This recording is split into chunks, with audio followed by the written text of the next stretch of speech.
Bienvenue au coin du feu pour une légende Naskapi, le chant des glaces.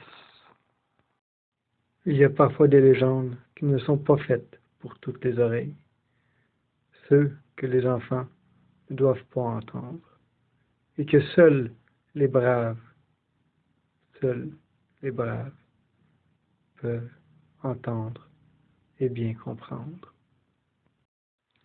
Le vent soufflait sans relâche sur la toundra, un vent ancien, plus vieux que les souvenirs des hommes. Il balayait la neige, sculptait la glace, et portait parfois des murmures. Chez Naskapi, on racontait qu'avant même que les humains marchent sur cette terre, le monde était déjà figé. Pas seulement par le froid, mais par une absence. Aucun chant, aucun battement, aucun souffle vivant. La glace dominait tout. Puis, un jour, quelque chose changea. Une jeune fille appelée Amun vivait avec son clan près d'un vaste territoire gelé. Elle n'était ni la plus forte, ni la plus rapide, mais elle avait une particularité, elle écoutait. Là où les autres entendaient le vent, elle percevait des vibrations, des variations, comme si le monde tentait de lui parler. Un soir, alors que le ciel dansait avec les lumières vertes et violettes, Amun entendit un son différent. Pas un cri animal, ni le frottement de la neige. C'était un chant. Faible, fragile, comme s'il venait sous la glace. Elle se leva, malgré les avertissements des anciens, car tous connaissaient ces règles. On ne suit pas les sons de la glace. Ils disaient que ces chants pouvaient emporter l'âme. Mais Amun n'avait pas peur, pas vraiment. Ce qu'elle ressentait, c'était autre chose, une sorte d'appel. Elle marcha longtemps, guidée par son son presque invisible. Le vent hurlait, mais le chant persistait, comme si un fil qu'on ne put couper. Finalement, elle arriva devant une étendue gelée, plus lisse que tout ce qu'elle avait vu, un miroir de glace. Et là, le chant devint clair. Pas humain, pas animal, ancien. Elle s'agenouilla, posa sa main sur la surface froide. Le chant vibra jusque dans ses os. Ce n'était pas un simple son, c'était une mémoire. Quand Amun toucha la glace, le monde changea. Le vent cessa, le froid s'effaça, et soudain, elle ne se tenait plus sur la surface, mais dans un autre espace, un monde translucide, fait de lumière et de glace vivante. Devant, elle se tenait des silhouettes, ni tout à fait humains, ni totalement invisibles. Elle brillait doucement, comme la lune sur la neige. Les esprits de la glace. Ils ne parlaient pas avec des mots, ils chantaient, et dans ce chant, Amun comprenait. Ils lui montrèrent le temps ancien, où le monde n'était pas séparé. Les animaux, les humains, les esprits, tous vivaient en équilibre. Mais les humains avaient commencé à oublier, à prendre sans écouter, à avancer sans entendre le rythme du monde. Alors la glace avait grandi, pas pour punir, mais pour protéger.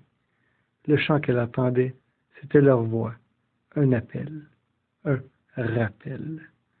Un esprit s'approcha d'elle, son chant était plus grave, plus profond. Amun comprit qu'il avait besoin d'elle, car seuls les humains pouvaient ramener l'équilibre. Mais pour cela, elle devait apprendre le chant, pas simplement l'entendre, le porter. Elle resta longtemps dans ce monde, peut-être des jours, peut-être des saisons. Le temps n'existait pas vraiment ici. Les esprits lui enseignèrent comment écouter la terre, comment sentir le souffle sous la neige, comment reconnaître les voix cachées dans les silences. Mais surtout, ils lui apprirent le chant des glaces, un chant capable de réveiller les cœurs, un chant capable de rappeler aux humains qu'ils faisaient partie du tout. Quand elle fut prête, Les esprits s'éloignèrent, et le monde bascula de nouveau. Amun se réveilla allongé sur la glace. Le vent était revenu, le froid aussi, mais quelque chose en elle avait changé. Le chant vivait maintenant dans sa poitrine. Elle se tourna vers son clan, son cœur rempli d'espoir. Elle allait leur raconter, leur apprendre, leur transmettre ce que les esprits lui avaient confié. Mais lorsqu'elle parla, les anciens restèrent silencieux. Certains avaient peur, d'autres ne la croyaient pas, et quelques-uns refusèrent d'écouter. Le monde avait déjà changé. Les saisons devenaient plus dures, la nourriture plus rare. Et dans ces moments, des gens cherchent des solutions rapides, pas des chants anciens. Amun essaya quand même. Elle chantait le soir près du feu. Elle chantait en marchant. Elle chantait face au vent. Parfois un enfant s'arrêtait pour écouter. Parfois un animal s'approchait sans peur. Mais les adultes restaient distants. Le chant semblait trop fragile face aux difficultés. Un hiver particulièrement cruel arriva. Le froid mordait plus fort que jamais. Le gibier se faisait rare. Les tensions grandissaient. Certains commençaient à dire que le chant d'Amun attirait le malheur, que les esprits de la glace voulaient les affaiblir. Amun comprit alors que quelque chose de douloureux. Entendre n'était pas suffisant. Il faut savoir écouter et vouloir écouter. Une nuit, elle repartit seule, vers l'étendue gelée, vers la source du vent. Mais cette fois, ce n'était pas pour apprendre, c'était pour décider. Amun arriva au même endroit. La glace brillait comme avant. Le chant était toujours là, mais cette fois, il semblait plus faible, comme si le monde lui-même s'éteignait lentement. Elle s'agenouilla, posa ses mains sur la glace, ferma ses yeux. Elle chanta, pas pour rappeler, pas pour apprendre, mais pour donner. Elle mit ce chant tout ce qu'elle avait, sa voix, son souffle, sa mémoire, son amour pour son peuple, et même sa tristesse. Le vent se leva, la glace vibra, les esprits apparurent une dernière fois. Ils comprirent. Certains savoirs ne peuvent pas être imposés, mais ils peuvent être conservés. Alors Amun fit un choix.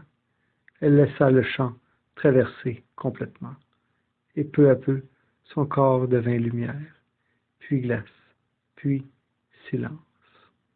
Le vent retomba, elle n'était plus là, mais le chant, lui, resta. On dit que depuis ce jour, quand le vent passe sur certaines étendues gelées, on peut entendre une mélodie douce, ancienne, vivante. C'est le chant d'Amun, le chant des glaces. Et ceux qui prennent le temps d'écouter peuvent encore apprendre.